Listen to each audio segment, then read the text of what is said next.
चला स्टार्ट।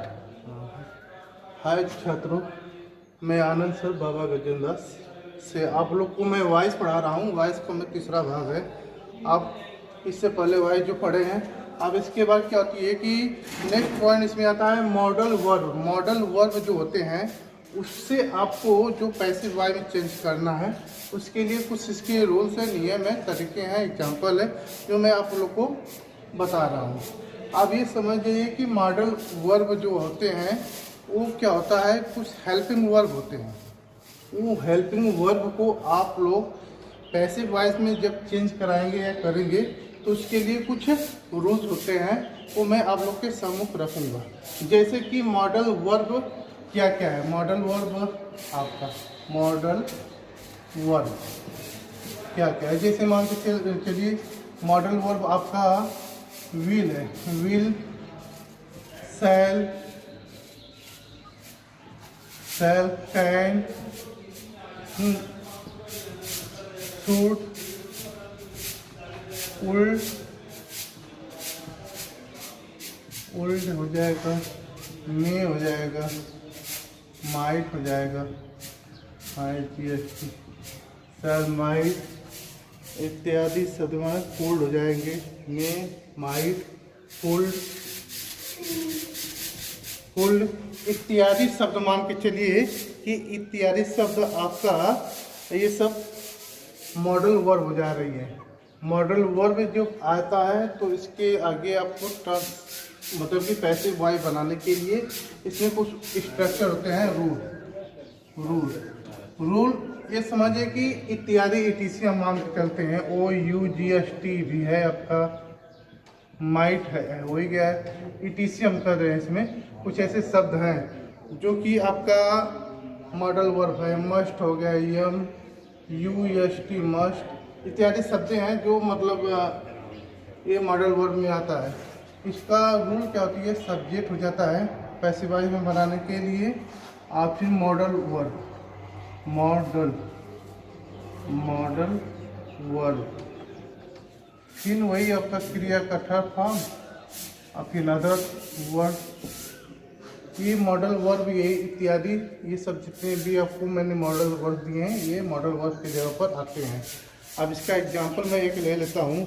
जैसे कि एक एग्जांपल ले लेते हैं। एग्जांपल ये हंटर एक सेकेंड। ये Hunter can kill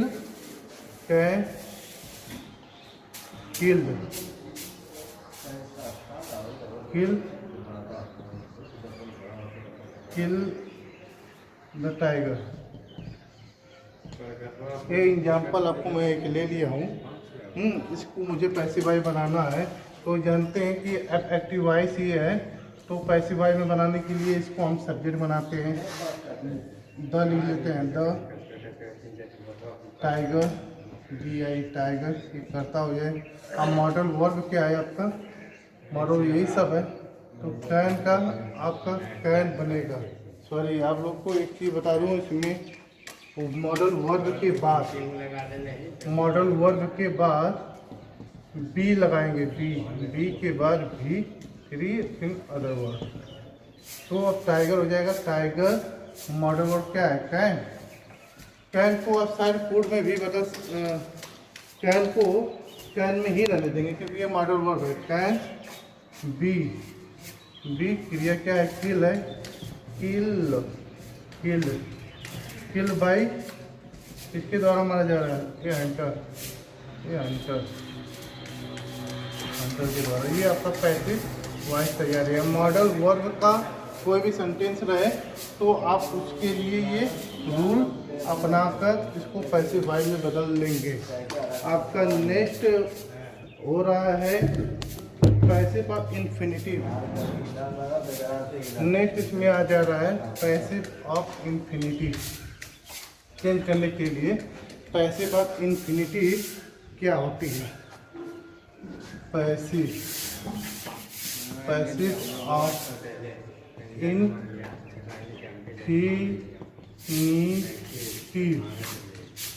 infinitive passive of infinitives होती हैं। पैसिव ऑफ इंफिनिटिव में क्या होते हैं, वर्ब से पहले जो होते हैं, वर्ब के जो मूल रूप होते हैं उससे पहले, जो वर्ब का मूल रूप होती है, क्रिया का जो मूल रूप होती है उससे पहले टू का प्रयोग किया जाता है।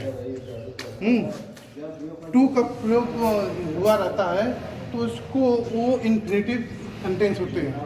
जिसमें कोई क्रिया है, क्रिया से पहले टू शब्द जोड़ देते हैं तो उसके पहले जैसे मान के चलिए मुझे करना है, यानी कि डू है, मान के चलिए डू मीन्स क्या होती है, करना।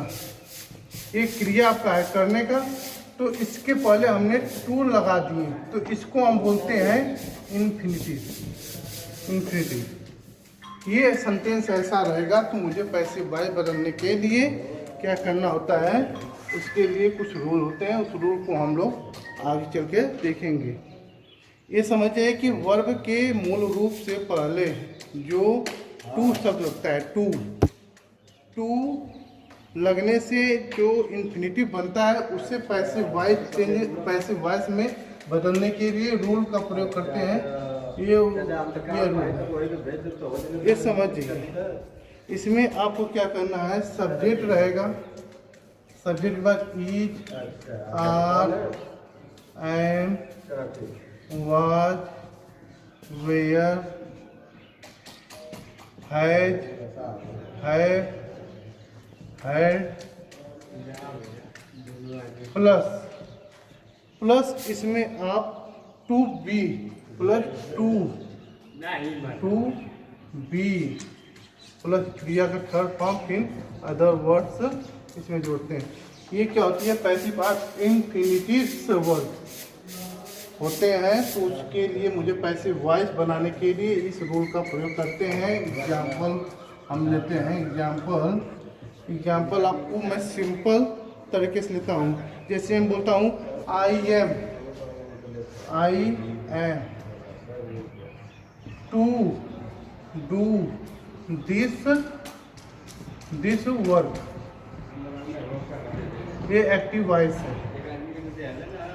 आई am to do this work, इसको मुझे पैसिव वॉइस में बदलने के लिए देखिए इन नियमों का मुझे पालन करना है। अब आपको मैं पहले बता दिया कि जो क्रिया है करने का, यह कार्य करता है, मैं यह कार्य करता हूँ, यानी कि मैं ये क्रिया है करने का, करने से पहले टू आ गया तो ये समझ जाए कि इन्फिनिटिव वर्ड्स है, यानी कि इन्फिनिटिव शब्द है। तो इसको चेंज करने के लिए मुझे क्या करना होता है, दिस वर्क को मैं ऑब्जेक्ट है ना, ऑब्जेक्ट को मैं सब्जेक्ट में लिख दिया, यानी कि दिस वर्क। अब देखिए ये वर्क हो गया दिस वर्क, तो यहाँ पर इज का प्रयोग किया जाएगा क्योंकि आई के साथ एम है तो इसके साथ इज का प्रयोग, दिस वर्क इज। अब उसके बाद ये टू बी ऐड कर देंगे, टू बी ऐड करने के बाद क्या करना है, टू बी डन, DONE, क्योंकि क्रिया इसमें थर्ड फॉर्म है तो डू का हमने डन कर दिया। डन बाई किसके द्वारा हो रहा है, डन बाई, आई को हमें ऑब्जेक्ट रूप में लिखना है तो आई का मी हो जाएगा, ठीक है। अब आगे चलकर हम नेक्स्ट स्टेप देखते हैं। नेक्स्ट स्टेप क्या होती है, इम्परेटिव सेंटेंस। इम्परेटिव सेंटेंस क्या होती है, इम्परेटिव सेंटेंस वो होता है जैसे में इम्परेटिव सेंटेंस जो एक्सप्रेसिंग करता है ऑर्डर या कमांड, जो कोई भी व्यक्ति ऑर्डर देता है या कमांड करता है, तो ये समझिए कि इम्परेटिव सेंटेंस, इम्परेटिव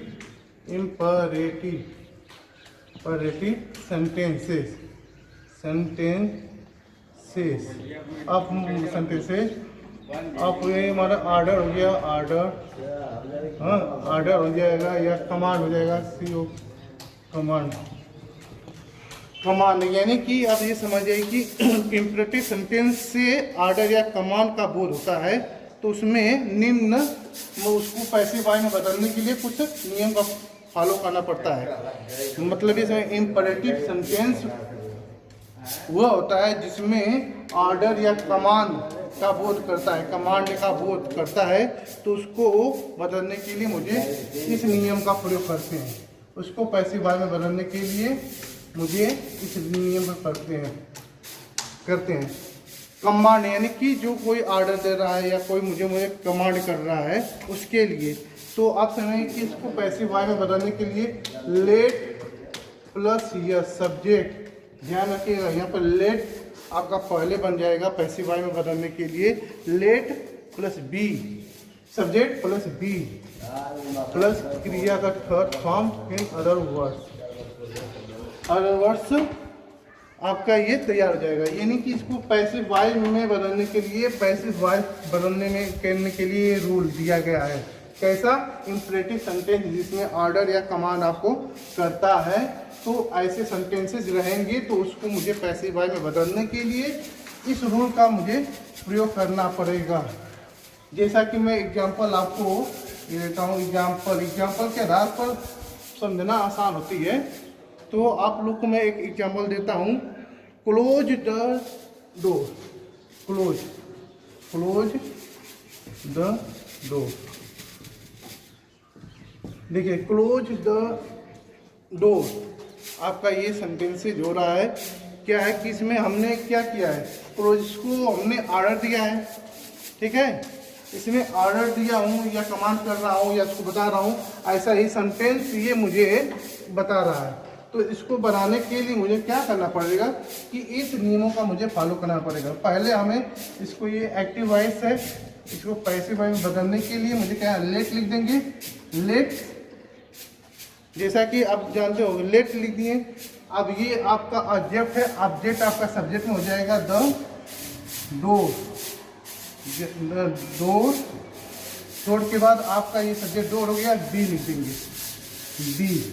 डी के बाद इसमें हर मतलब बंद करना हमारा क्रिया हो जा रही है। यहाँ पर आपका ये क्रिया हो जा रही है क्लोज, CLOSED, क्लोज यानी कि थर्ड फॉर्म मुझे जोड़ना है, तो इसमें ED आ जाएगा। क्लोज द, बस इतने तक आपका ये सेंटेंस तैयार हो जा रही है। क्लोज द, ये आपका पैसिव वॉइस कंप्लीट हो जा रही है। ठीक है, यहाँ तक आप लोग को समझ में आया। आप उसी प्रकार आपका एक और है एडवाइस के लिए इंपरेटिव सेंटेंसेज जो होते हैं उसकी एक एडवाइस होती है। एडवाइस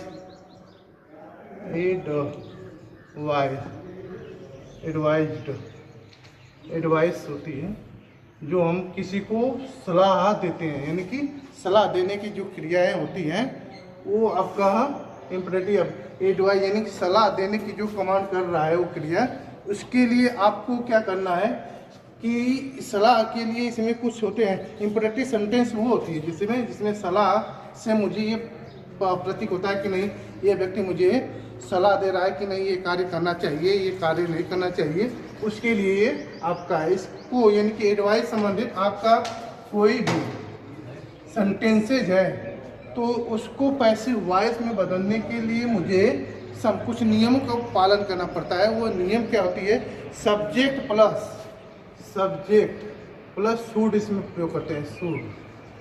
शुड होती है, शुड प्लस बी इसमें लगता है इन आपका क्रिया का third form in other word.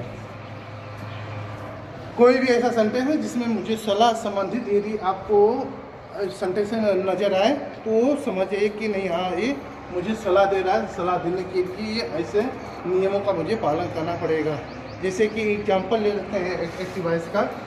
Active voice का मैं एग्जांपल ले रहा हूँ। एग्जांपल बाय द वे ये हो रहा है, help the poor, help the poor. ये आपका क्या है, एग्जांपल में एक्टिव वॉइस का सेंटेंस है, मुझे इसको पैसिव वॉइस में बनाना है। पैसिव वॉइस में बनाने के लिए मुझे एक इसमें करना है द पुअर। इसमें देखिए सब्जेक्ट इसमें क्या है, द पुअर शुड कॉमन इसमें आ जा रही है, एडवाइस कर रहा है तो चुपचाप यहाँ पर शुड लगा देंगे। शुड प्लस इसमें बी लगा देंगे। क्रिया क्या है इसमें, क्रिया हेल्प का यानी कि थर्ड फॉर्म हो जाएगी HELPED, हेल्प। बस आपको ये इसके आगे कुछ नहीं करना है, ये आपका पैसिव वॉइस तैयार हो गया। इम्परेटिव सेंटेंस जिसमें एडवाइस था, उसके लिए रूल था, रूल का एक एग्जांपल मैं आपको दिया हूँ। बाकी कार्य आप लोग आगे चलकर करिएगा। तब तक के लिए आप लोग का क्लास बंद करते हैं।